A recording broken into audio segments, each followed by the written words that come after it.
Κιμώνα. Για παίχτε ταινίς. Θα σε πιάσω ο Δημήτρης και θα σε κάνει λεζάντα, Μετά θα σε βάλω καλάθι, θα σε βάλω. Καταλαβες. Για παίχτε ταινίς. Και εσύ Αναλένα, έλα κάτσε δίπλα. Έλα Αναλένα μου. Έλα εδώ.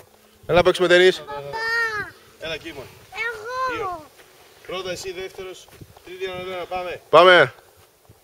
Πάμε την ηλικία. Όχι. Πάμε, Αναλένα, έλα. Τι είπα. Μπράβο. Πάμε. Ιωνας. Φοβερός. Στο κεφάλι του Κίμωνα. Έλα, Κίμωνας. Κίμωνα, κάτσε θέση σου. Βα. Πω, πω. Πάλι.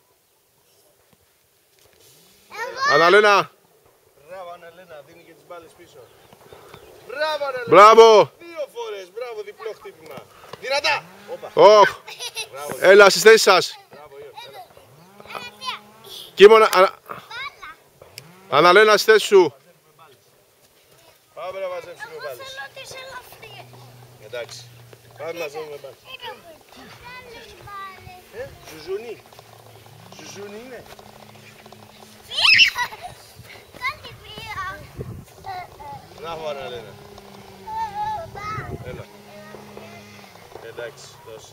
Έλα Αναλένα. Πιάσ' την μπάλα σου. Πιάστη την μπάλα σου. Για πιάστη την μπάλα. Πιάσε την μπάλα. Λοιπόν, θέλω όμως τώρα να χτυπάτε έτσι, Ιω. Πάνω από δίπλα, έτσι. Εντάξει, όπως όταν παίζουμε κανονικά. Όχι. Όχι ψηλά. Πρέπει να αρχίσεις να χτυπάς και πλαγίως. Μα ψηλά έχεις δει κανένα να χτυπάει έτσι την μπάλα.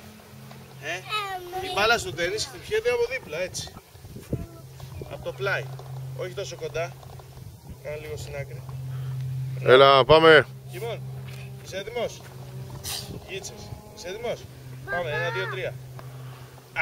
Αναλένα. Παπά, μια φορά θα πάμε και τη δική μου στο Ευχαριστώ. εργαστήρι. Ένα σπαγγέτι. 1, 2, 3. Ω, φοβερή. 1, 2, 3. Μπράβο. Εσύ. 1, 2, 3. Πάει η μαμά μας, έφυγε. Πού είναι η μαμά, αγάπη μου? Αναλένα, Τένις. Παίζει τένις η μαμά. πιάσε την μπάλα. Αναλένα, σου πετάω από μακριά. 3, 2, 1. Χτύπα. Εγώ.